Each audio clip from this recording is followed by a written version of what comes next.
everyone who's been a part of your journey, if they're sitting right in front of you, what do you say to them? I don't know if I can say that without crying. Yes, you can. I would say thank you. Because, you made it possible for me to be a mom. You made it possible for him to be a dad. We're here 13 years later with 2 awesome kids, and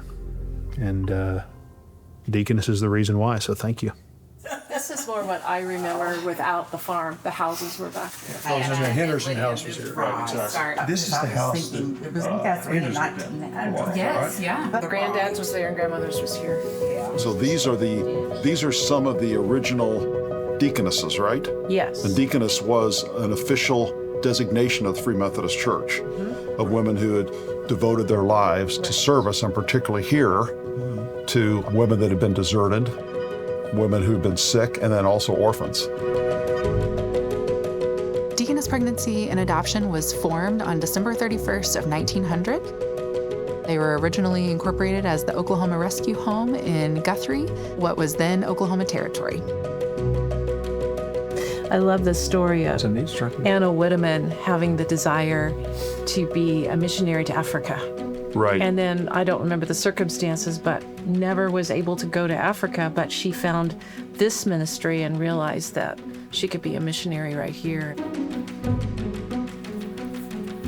In 1917, the Butterfield family, William Butterfield and Ralph would have been, our granddad would have been about 15, moved to Oklahoma City to take over running the farm.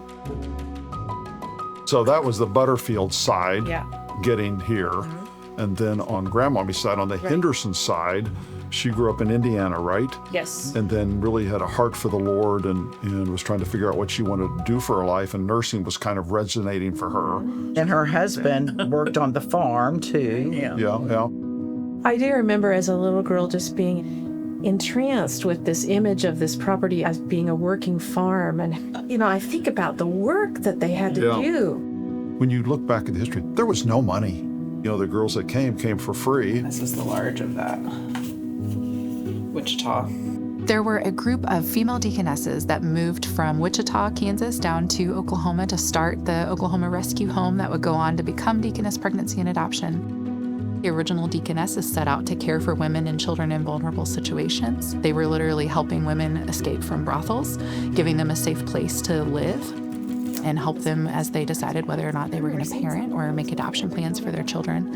And I think that today our model is still centered around care. I tell our staff all the time, it's not about the number of adoptions we do or the number of people served, but did people feel cared for when they came through our doors? And so I think we frequently see people return because they felt cared for.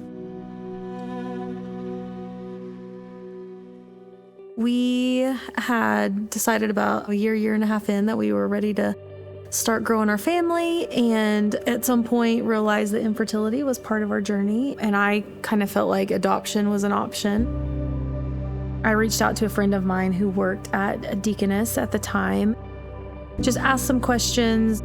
Kind of saw the heart of the people that we heard on all sides of the process at Deaconess, and the adoptive families and the adoptees. We were able to see, so many of the benefits. It didn't take long for us to be ready to move forward. We went through seminar in September. We were matched early October with a baby. That baby was born in December. That birth mom did ultimately decide to parent. It was very difficult and emotional for us. We actually did bring her home with us for a couple of days, and Deaconess was wonderful walking us through even the grieving process of all of that. That's honestly one of the reasons why we were comfortable with Deaconess, is the entire process is very open and honest and transparent. That birth mom has the ability to make the right decision. Yes, it was hard on us, but after some time, we saw that there was another plan. I think it was maybe a month later when we got that call. Another birth mom had chosen our profile.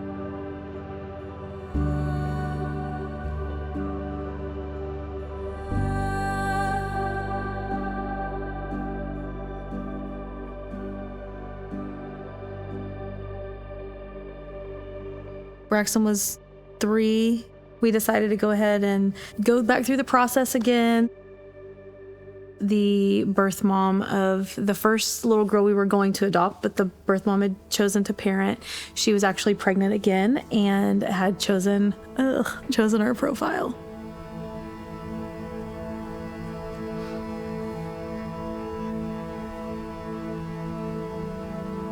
And so obviously it was a little scary.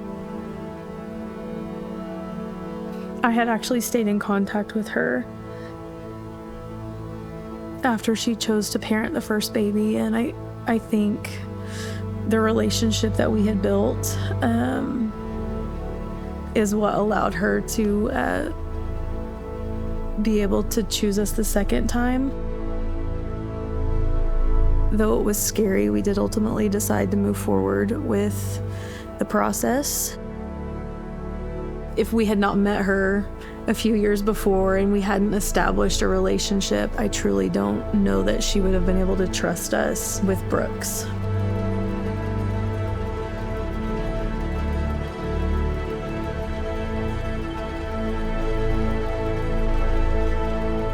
Down, set, hut. I've gotten to be a front row seat to a lot of adoptions at this point in my career, and it always amazes me the way that natural connections happen. When we look at how do we care for everybody in the moment of the placement and making sure that that match goes really smoothly, I think that the Lord just handles that.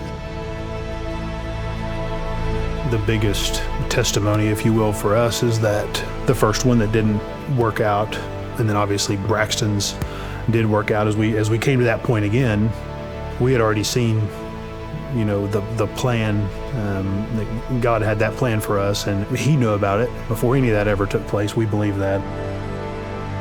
Couldn't imagine life without Him at this point. And when you look back, all of those hundreds of different steps in all of these processes, they ended up working out perfectly when we never could have ever written that ourselves. Move at 11. Get one out.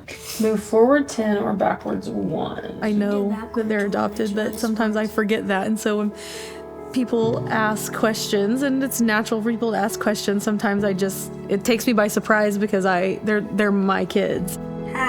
Truly, they're mine. I would lay my life down for them.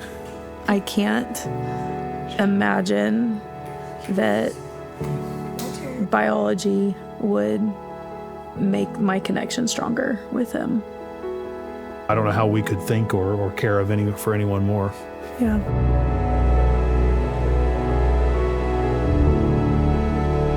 Life is so precious. God has given us breath to breathe. We're just one breath away from heaven, all of us. Every baby has a future and has a purpose. The thousands of kids that have been adopted, every one was just, prayed over so diligently. This is a life-changing thing for so many people. For 91 years, our family, ran the home and then the hospital. And so just think how happy they'd be that the legacy that was established at 1900 is still going so great.